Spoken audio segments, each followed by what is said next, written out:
예, 여러분 보시다시피 다시 말레이시아고요. 이 말레이시아 페트로나스 타워 근처에 그 KSC 공원에서 아침에 달리기를 한 15km 정도를 하고 지금 이제 쿨다운 한다고 하죠. 지금 걷고 있습니다. 지금 한 9시 정도인데요, 오전에. 15km 달리고 나서 이제 그냥 곧바로 달리다가 들어가면 몸에 안 좋더라고요. 그래서 한 2km 정도 다시 쿨다운을 하고, 예, 그리고 이제 들어가려고 합니다. 숙소로 가서 이제 샤워 깨끗하게 하고 다시 또 이제 일을 해야죠. 근데 어제까지는 이제 방콕에 있었고요. 오늘 이제 어저께 쿠알라룸푸르로 들어와서 방콕에서요. 그래서 지금 아침에 5시에 일어났는데 5시에 일어났는데 이상하게 피곤해서 도저히 못 뛰겠더라고요. 그래서 한 7시 아니야 6시 반 정도부터 뛰었습니다. 그래서 페트로나스는 참 볼 때마다 되게 신선한 것 같아요. 여기 말레이시아는 여러분, 제가 어제 밤에 편의점에 이제 가서 물을 사갖고 왔는데 여기에 CU 편의점이 들어와 있거든요. 세븐일레븐도 있어서 갔더니 이제 세븐일레븐은 제가 있는 요 근처인데 좀 너무 작아가지고 먹거리가 별로 없고, CU를 갔더니 공간도 넓고 거기서 여러 가지 먹거리도 팔고, 그리고 해서 이제 이거는 CU가 세븐일레븐이 더 좋다, 아니면 세븐일레븐이 CU보다 더 안 좋다, 뭐 이런 걸 말하고 싶은 게 아니라 여기 근처에 있는 세븐일레븐보다 CU가 뭔지 모르겠지만 투자를 더 많이 해서 그런 건지 더 넓더라고요. 넓다 보니까 이제 가짓수도 많고, 그래서 가서 다양한 먹거리를 특히 음료수 위주로 잘 골라갖고 와서 밤에 일하다가 거의 1시인가 잠이 들고, 여기 이제 말레이시아 그래서 아침에 달리기 하고 하는데, 이제 제가 아까 말하고 싶었던 게 뭐냐면, 편의점에 갔는데 제가 한국 사람인 것 같으니까 옆에서 청소년 여자애들 둘이 10대들이 뭘 이렇게 간식을 먹고 있더라고요. 근데 갑자기 저한테 감사합니다 그러더라고요, 옆에서. 제가 아이 감사합니다 했더니 막 웃고 되게 좋아하더라고요. 그래서 한국에서 왔냐고. 그래서 그 정도로 좋아하는 분들은 되게 좋아하는 것 같아요.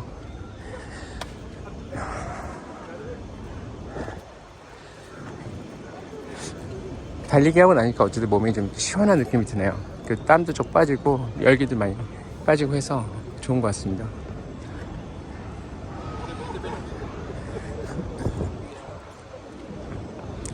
아침에 달리기 할 때 거의 명상에 가까운 것 같아요. 이게 음악 들으면서 하면 이제 생각을 많이 못할 때가 있는데, 가급적이면 음악은 이제 좀 지쳤을 때 듣는 편이고요.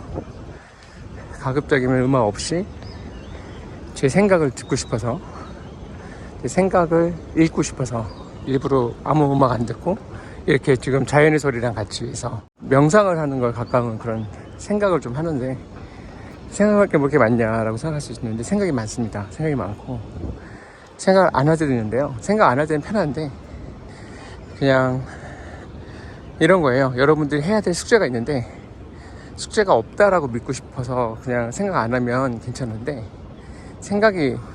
숙제가 있으니까 그 숙제를 어떻게 해야겠다는 생각을 계속 해야 되는 것과 같은 이치랄까요? 그래서 생각을 안 할 수는 있겠지만 그게 곧 문제가 없다는 뜻은 아니다. 여기가 그 사진 찍는 그 포토존이더라고요.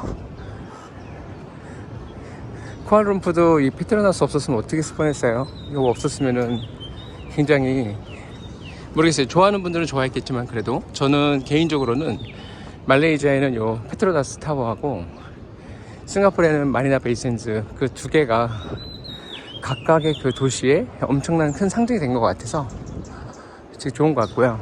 그게 없다면 굉장히 많이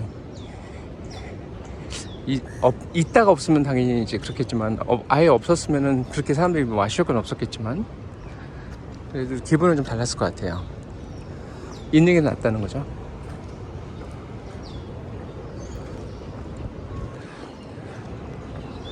근데 저 페트로나스는 볼 때마다 저 청소 어떻게 하나 바깥에, 그쵸? 근데 되게 올 때마다 느끼지만 비가 많이 와서 그런지 반짝반짝 빛이 나서 항상 보시다시피 깔끔한 느낌은 듭니다. 아하, 우리나라의 스테인레스 젓가락 같다는 생각이 들기도 하지만 되게 예뻐요. 반짝반짝 빛나는 게.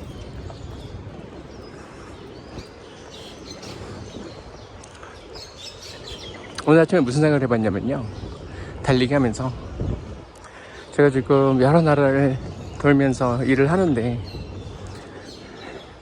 어떤 한 나라가 딱 마음에 드는 곳이 있느냐, 너무너무 좋아서 정말 여기서 살고 싶다 그런 나라가 있느냐고 만약 물으신다면 전에도 말씀드렸던 것 같은데 일본이 그나마 조금 괜찮았던 것 같은데, 또 일하는 걸 생각하면 또 일본은 또 생활은 그냥 괜찮은데 일하는 건 또 다르거든요. 그래서 또 일본은 생활 지수를 준다면 10점 만점에 한 9점을 줄 수는 있겠지만, 그렇다고 해서 일하는 그 방식이나 이런 걸 보면, 소통하는 거 보면 깝깝하기 때문에 제가 아무리 일본 문화를 좋아하는 면이 있다 하더라도 그 일하는 거나 이런 걸 보면 좀 아닌 것 같고, 너무 느려요. 너무 느리고, 그리고 너무 복잡하고 쓸데없이 복잡한 게 문제예요. 그러니까 진짜로 뭔가 이게 정말 필요한 과정이라고 생각해서 거쳐야 되는데 너무 고통스럽다 그러면 사람들은 견디거든요.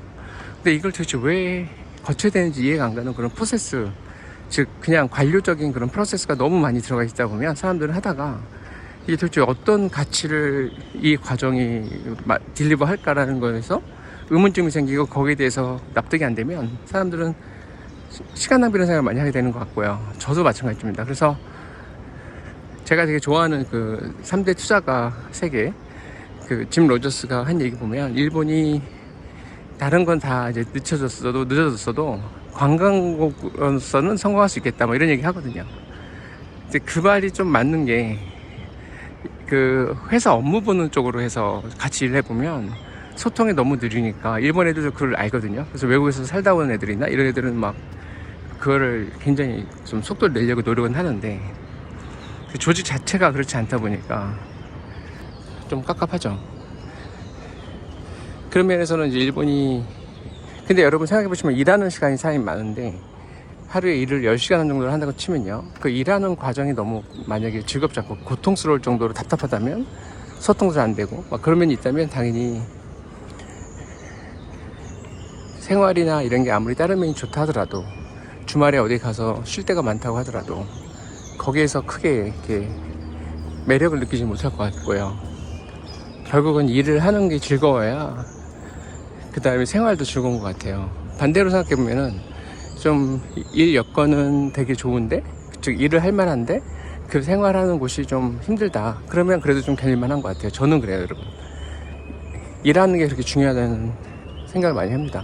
그런 면에서는 싱가포르에서 빠르게 의사결정하고 빠르게 결정하고 빠르게 이행하고 뭐 이런 모습 보면 차라리 싱가포르의 일 쪽으로는 나은 것 같고요.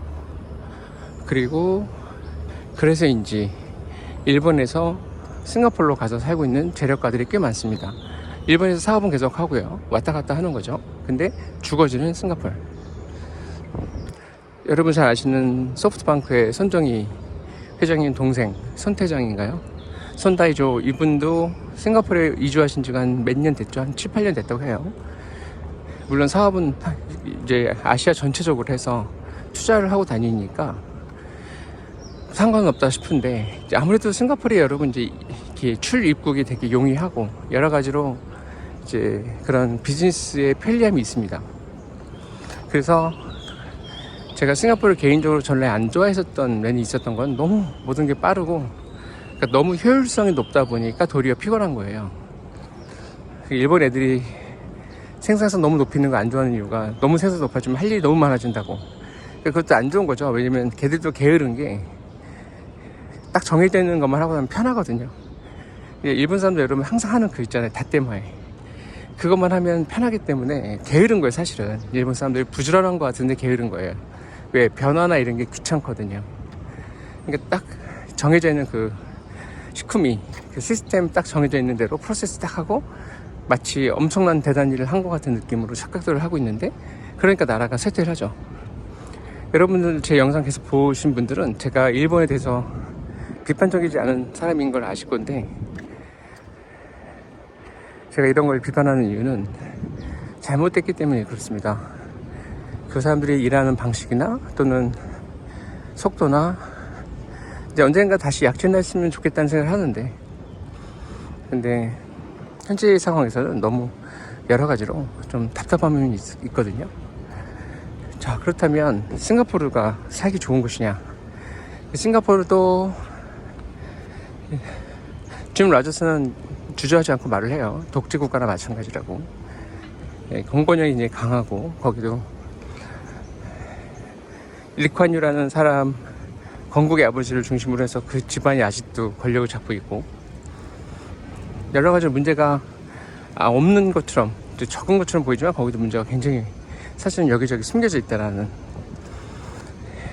근데 왜 거기까지 신경 쓰냐고요? 소시민이. 왜냐면 결국 여러분들이 좋든 싫든 정치는 우리의 삶을 영향을 끼치게 돼 있습니다.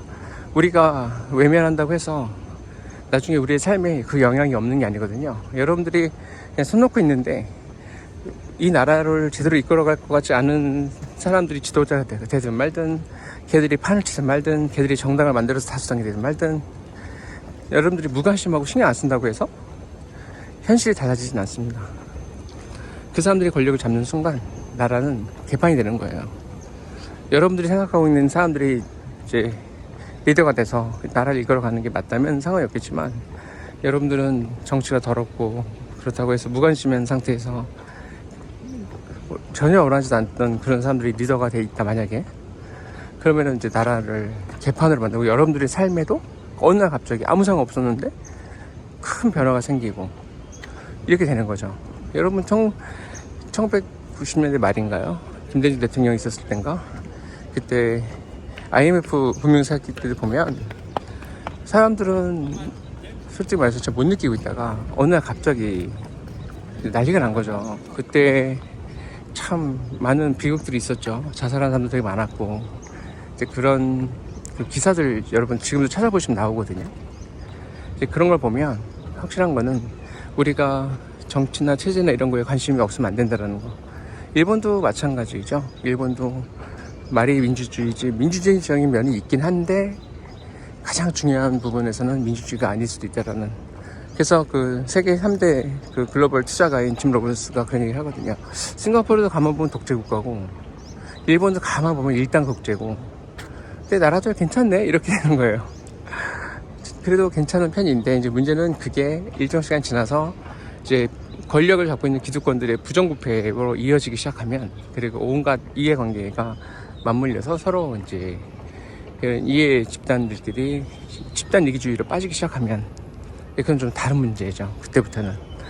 그때부터는 나라가 이제 서서히 쇠퇴할 수밖에 없습니다. 일본이 그렇게 쇠퇴하는 거를 정치인들만 뭐라고 할 건 아닌 것 같아요. 왜? 그 정치인들을 그렇게 뽑아주고 있는 것도 일본 국민들 본인들이거든요. 왜?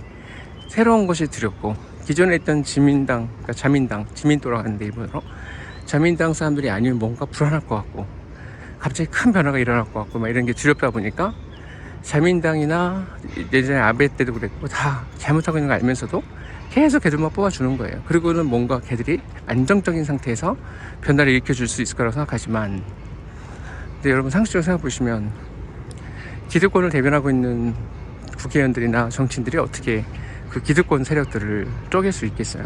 어떻게 거기를 디스럽션을 할 수 있겠어요? 그래서 원래 신당을 만들고 새로운 정치인들을 뽑아주고 그러는 건데, 원래 그런 거를 두려워하는 국민들이 있다 보니 나라가 쇠퇴하고 있다. 그거를 지금 라저스는 정치인들만의 문제인 것처럼 얘기를 하는데, 개인적으로는 저는 정치인들만의 문제가 아니라 정치인들을, 그런 사람들을 믿고 따르고 지지하는 국민들도 문제가 있다. 그들이 변화를 원치 않기 때문에 정치도 변화를 원치 않는 사람들만 리더가 되고, 그리고 그 사람들이 중심이 돼서 나라를 끌어가고, 다시 또 그 사람들을 국민들은 또 안정화됐다고 생각해서 또 밀어주고, 그러니까 결국은 멍청한 국민들은 멍청한 리더를 뽑게 돼 있고, 자기들의 운명을 엉뚱한 사람한테 맡겨놓고 파멸하는 겁니다. 자멸하는 거죠.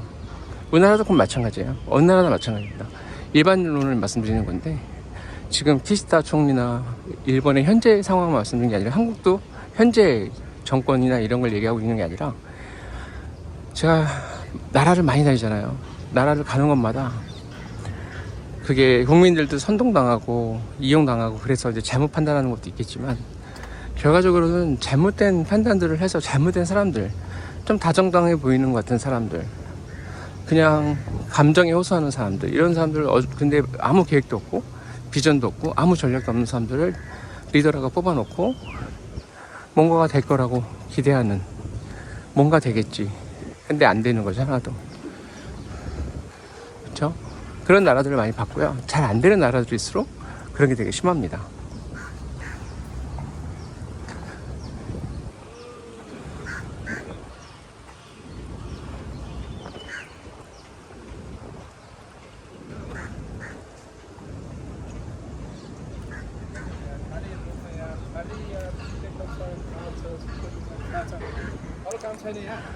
그래서 어떤 나라든 잘 되려면 그 나라의 리더들을 잘 뽑아야 되는데 중요한 건 그 리더들을 뽑아주는 국민들이 잘 모르면 못 뽑을 거고, 근데 그런 국민들을 교육을 제대로 안 시키고 엉뚱한 것만 몇 년 동안 공부가 아닌 공부를 시켜서 판단력은 약하고 암기만 잘하는 사람들을 만들어 놓으면 결국 그들은 또 다시 선동당하고 세뇌당하는 거고 악순환이죠. 여전히 스스로 생각하는 크리티컬 싱킹, 비판적 사고를 못하게 되고, 그러면 그 비판적 사고를 못하는 국민들은 또다시 난 이상하게 그 사람의 스타일이 좋더라, 여태까지 배웠던 모든 그런 논리적 사고력이나 이런 건 다 제끼고 갑자기 아무 상관없는 그냥 자기 느낌으로 뽑죠, 지도자들을.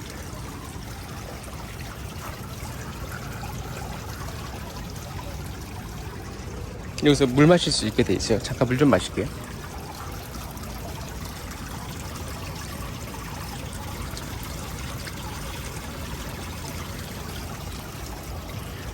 여기 물이 미지근할 것 같은데 시원해서 더 좋은 것 같아요.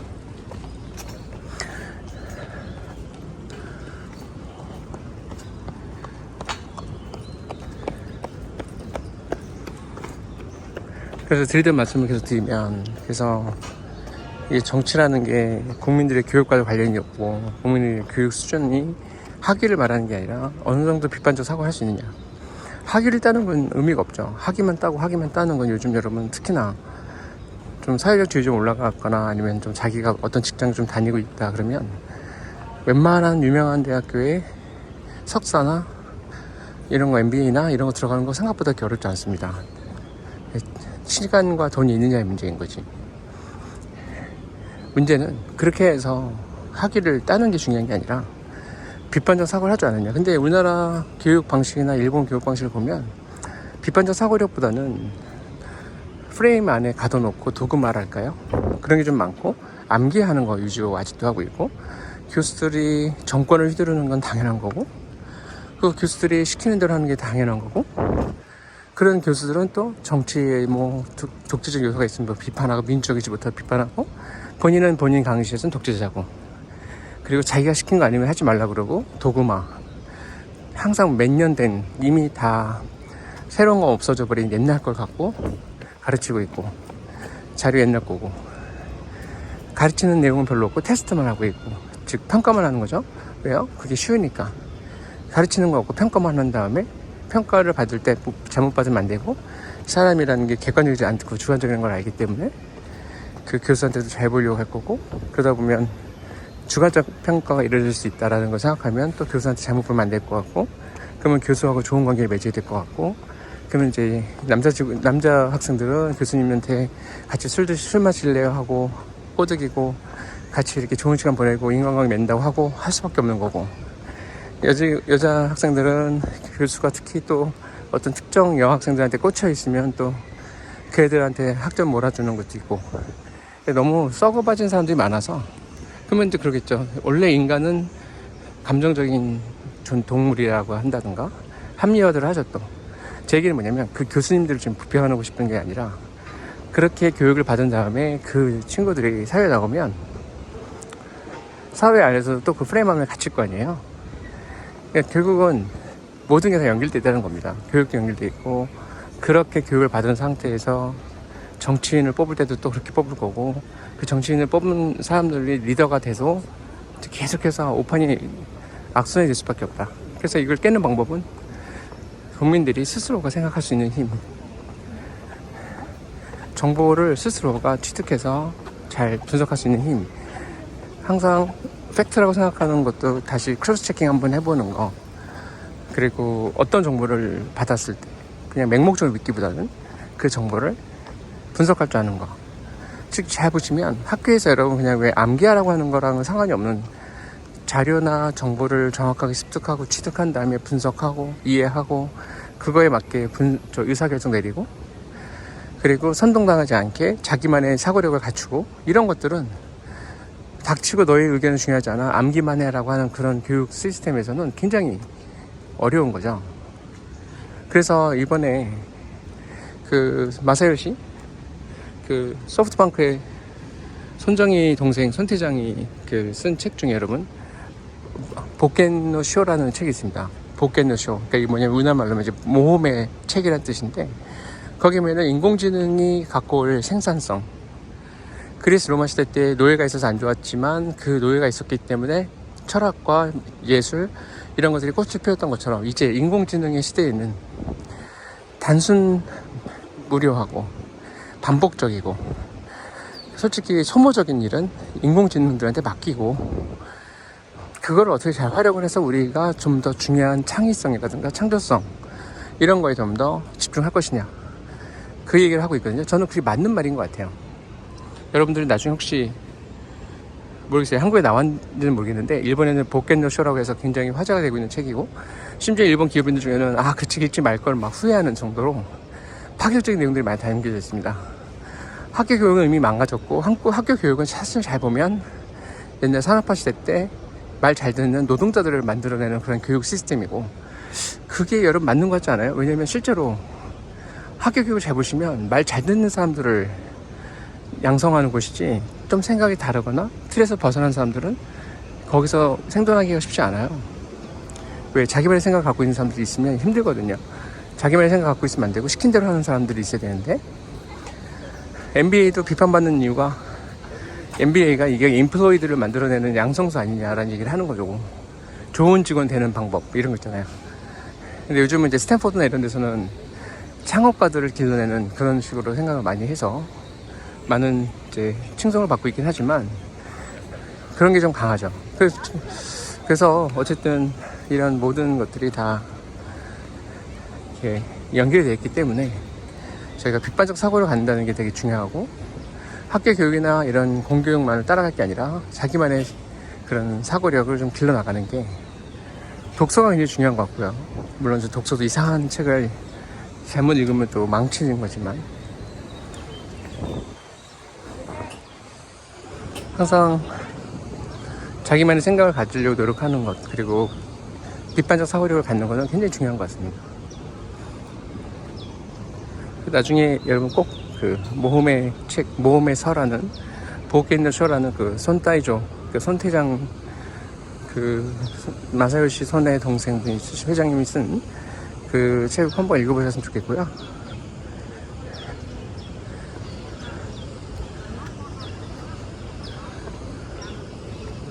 자, 이제 저는 운동을 좀 마치겠습니다. 들어가서 또 일을 해야겠네요, 빨리.